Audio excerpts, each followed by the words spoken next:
Hello, hello, hello, shining ones. So I'm actually meant to be listing up some corsets and stuff up for sale because we've got P.O.P here.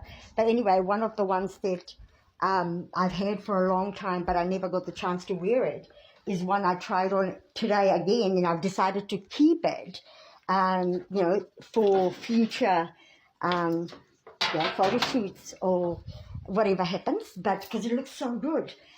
Anyway, what I want to share in this video today is something very interesting. So we've had the equinox weekend and everything here, over March, which is very divine and very, very potent.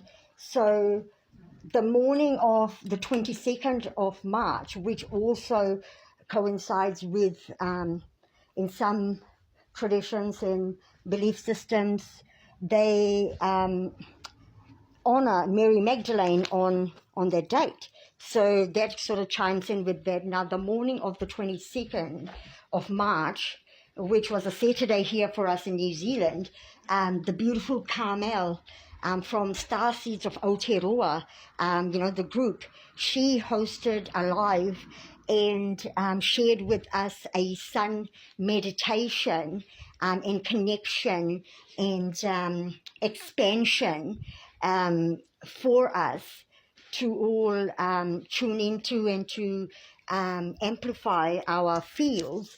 And the interesting and very potent component that she shared and we all did is that with our energy fields to spiral out our energy, so it's a spiral it out through our heart, spiral it out from the soles of our feet all the way in that spiral form, and then all the way up, to the cosmos.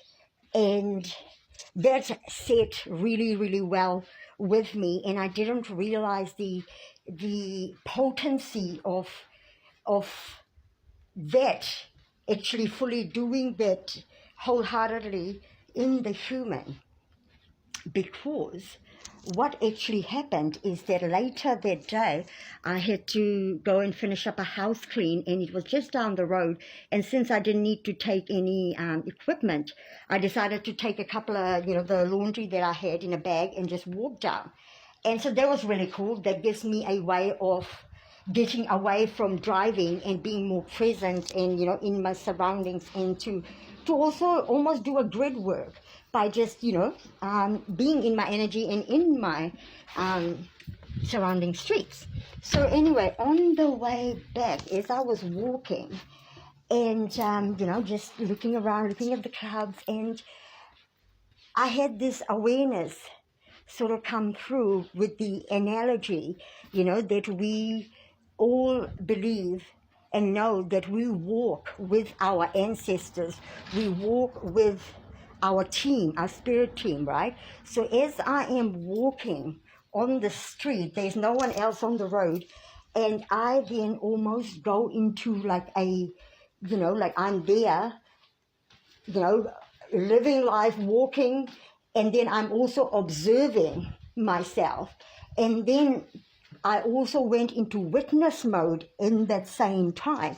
And it was almost like I was there, walking, present there, and I was also seeing things from the side. And I could see myself walking, and behind me, in that moment, I see this spiral coming out from behind me, and it's spiraling through, and there's this line of ancestors that I felt. This energy behind me just rose and rose like in a single file, just spiraling out from behind me. And it gave me it was such a weird, but a simple and a profound inner feeling that, yes, I could for once visualize and feel it in my human, that I am walking with all my ancestors. And that really, really, really was potent for me, because that was like a dream time moment in my physical, right? Because there is no quantum time. This is quantum time. We are in quantum time now, right? We are bringing through all fragments and all aspects of ourselves in now time for those that are choosing to do so. So this also I want to also share. So when I went to Kaimanawa Wall back in 2023, at the end of the year, so a lot of people had different profound experiences there, right? And I've got my fair share of connection with the Mayans and you know, and the Syrians that I saw, the blue beings that I'd seen there.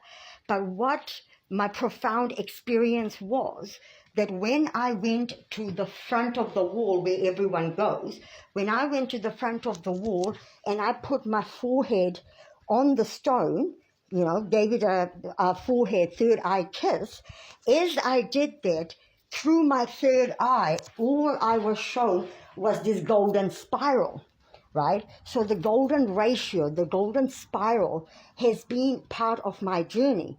Now I will do a second part of the sharing of how the spiral has been part of my story since even before my journey of realization, from back when I used to live in Auckland in the early 2000s, right, year 2000 and you know, before 2014.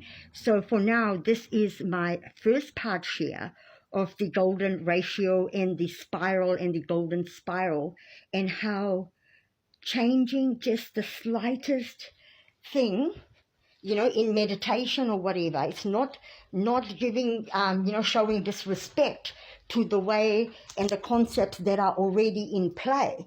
We get to use these as our guidelines and pick and choose what actually works and to implement what will work more potently in now time.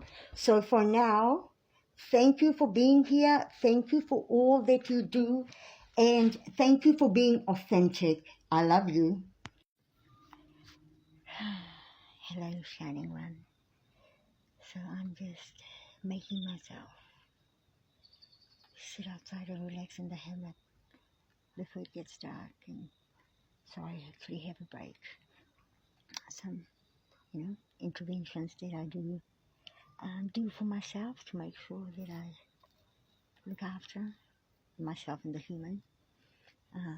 You know, because one of the things that, you know, I am aware of is that just because I can cater and do 20 things all at once and all in the one day doesn't mean that, you know, I carry on that way. Anyway, so this is going to be my share for the part 2 of the golden ratio, the spiral. So if you actually look at the golden ratio in the spiral and, you know, the shape of it, you know, it coincides with a certain divine creature that is an everyday being in our gardens. And, you know, in life, everyone has, you know, those things that they're not fan of. Like, you know, some people have spiders that they can't stand. Some people have creepy crawlies and cockroaches or, you know, whatever. And for me, I've never been one that, you know, got issue with creepy crawlies, but I've always had this thing with snail and slugs, especially snails. And always had this thing that, you know, to me it's like, ugh, you know. And so anyway, over the course of the years, I recall when I used to live in Howick in Auckland, just going back, you know, in my mid-20s. And I remember I used to work in the city back then, and I lived in Howick, so I used to catch the bus back home. And I'd done like a sort of, you know, lunchtime, early evening shift. So when I got back to the flat, it was like around 8:30, 9 o'clock. And because I used to work heaps back then, I used to do double shifts and, you know, back-to-back shifts and stuff. So I got home and I was really tired. And back then, the flatmates that I lived with, you know, chick that I lived with, she was an amazing baker. And anyway, so I had my shower and unwind and everything. And then as I'm, sort of unwinding in bed and stuff, I ended up, going into the kitchen, and on the table was this amazing, looked amazing banana cake. And what had happened is that I didn't realize, and there was no one had told me that the cake was made with butter, like eatable butter from our serious part. And so anyway, I cut the biggest piece and I eat it, and then I go back to bed. And anyway, didn't realize. And at that time, I had experimented in I was used to, smoking the herb, but I never experienced it, like, in food. And because when it's cooked in butter and stuff, it's a different, um, sort of feels and different effect to it. So I was body stoned and I'd never experienced it. So anyway, I must have passed out eventually after being body stoned and freaking out a bit. And where my bed was in the bedroom, we had a garden right next to the window, and it was a vegetable garden. So anyway, so in the middle of the night, in the freaking bus, must have passed out, and I suddenly woke up. And of course it was, in the middle of summer and stuff, so my window had, I always leave the window ajar.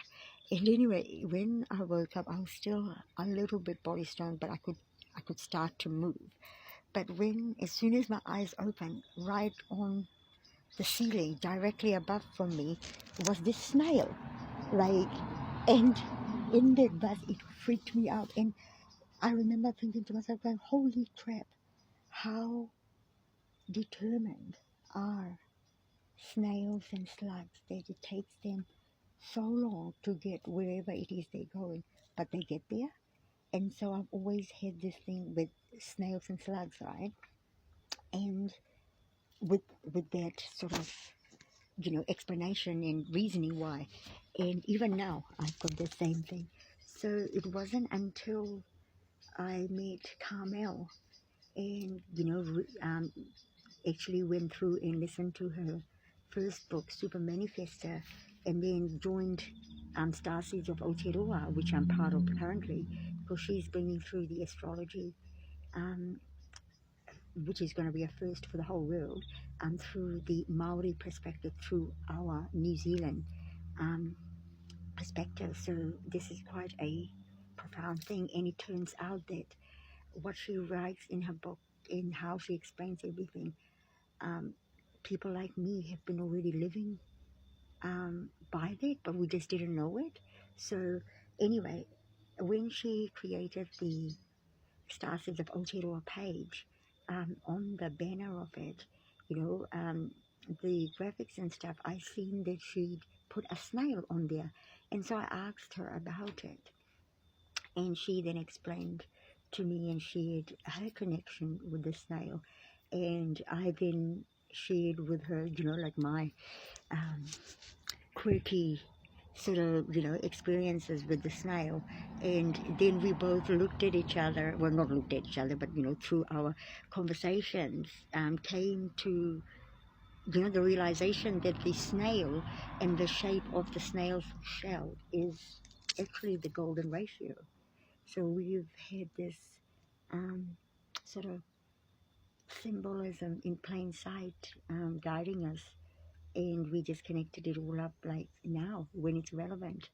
Um, and ever since then, also I've seen spirals everywhere. Like, I mean, I've got my tattoo here, there's a spiral, and to start off with, and then I've got my other one here, which is with the lotus at the top, which is a spiral, and or even my house curtains have got spirals. Houses that I've cleaned have got spirals. So yeah, we are part of the golden ratio, and then having this new way of meditating with the spiral, it's all very exciting and all very potent. So yay.